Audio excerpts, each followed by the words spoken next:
En gravsten er ofte enden på livet, men for Hans Jørgen Sallingbo er gravstenene blevet en ny start. Hvis jeg kan hjælpe mennesker videre med deres liv, jamen altså, hvad kan være bedre, ikke?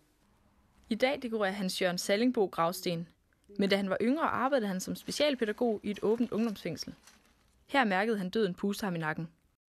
Knejderne var indimellem nogle rigtig børster. En gang imellem så bliver man nødt til at så tage bissen på og sige, nu nok. Og lige pludselig så sidder jeg i en sofa med en kniv hernede nu. Der kunne jeg se i hans øjne, at det havde han tænkt over. På et tidspunkt har jeg opgivet, fordi hans øjne er så, nu er det altså sket med det. Efter 3 kvarter i helvede lykkedes det Hans Jørgen at slippe fri, men oplevelsen bliver ved med at plage ham. Og der går så nogle måneder eller 2-3 måske. Så bliver jeg fyret, fordi jeg har for mange sygedage. Det er jo genialt, ikke også? Man bliver så skidesyg på jobbet, at man ikke kan passe, så bliver man fyret. Nogle år efter overfaldet er Hans Jørgen stadig så påvirket af episoden, at han ikke kan holde livet ud længere. På et tidspunkt har jeg tilrettelagt mit eget selvmord.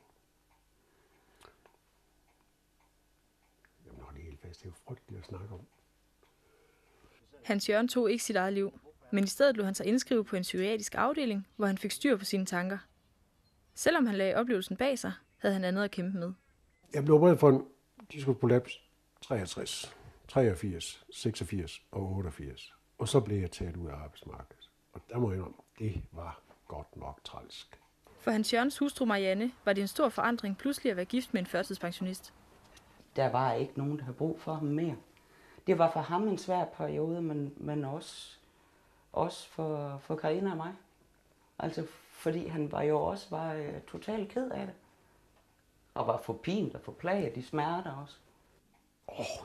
Jamen altså, jeg kan da kun takke Marianne for, at jeg ikke gik til i selvmedlidenhed og som alkoholiker. Det er helt sikkert.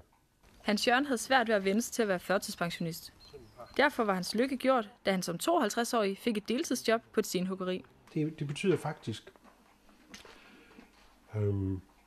livsglæde på en måde, som er utrolig svær at sætte ord på.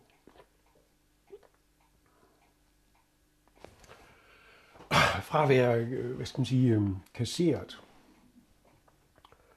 og så til at kunne noget stadigvæk. Og blive brugt stadigvæk. Jeg kan mærke forandringen på Hans Jørgen og hans dagligdag, som han fungerer herhjemme. Det er et andet menneske at bo sammen med, helt klart. Det er jo et nyfødt barn på 65. De sidste 15 år har Hans Jørgen arbejdet med at dekorere gravsten.